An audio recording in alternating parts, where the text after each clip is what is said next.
കോൺഗ്രസ് നേതാവ് PC Vishwanath MLA Sasthamcotta government higher secondary സ്കൂളിൽ vote രേഖപ്പെടുത്തി. ബ്ലോക്ക് വാർഡ് സ്ഥാനാർത്ഥികൾക്കൊപ്പം എത്തിയാണ് അദ്ദേഹം വോട്ട് ചെയ്തത്. ശാസ്താംകോട്ട ഗവൺമെന്റ് ഹയർ സെക്കൻഡറി സ്കൂളിലാണ് PC വിശ്വനാഥ് MLA വോട്ട് രേഖപ്പെടുത്തിയത്. ബ്ലോക്ക് വാർഡ് സ്ഥാനാർത്ഥികൾക്കൊപ്പം എത്തിയായിരുന്നു അദ്ദേഹം വോട്ട് ചെയ്തത്.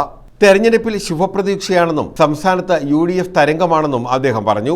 സർക്കാരിനെതിരായ വികാരം ഏറെ വോട്ടെടുപ്പിൽ നിഴലിക്കുന്നുണ്ട്.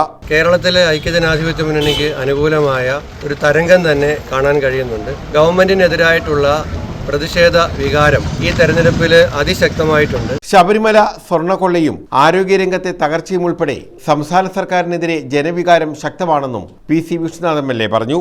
വിവിധ വിഷയങ്ങളുണ്ട്. ശബരിമലയിലെ സ്വർണ്ണക്കൊള്ള, വിലക്കയറ്റം, തൊഴിലില്ലായ്മ, ആരോഗ്യ മേഖലയിലെ തകർച്ച, ഇതൊക്കെ തന്നെ ജനങ്ങൾ വളരെ അവരുടെ പ്രതിഷേധത്തെ രേഖപ്പെടുത്താനുള്ള അവസരമാക്കി. ഇക്കാര്യത്തിൽ ഗവൺമെന്റിന്റെ അനാസ്ഥയ്ക്കെതിരായിട്ടുള്ള പ്രതിഷേധം ഉണ്ടാകും. News bureau, Sasthamkotta.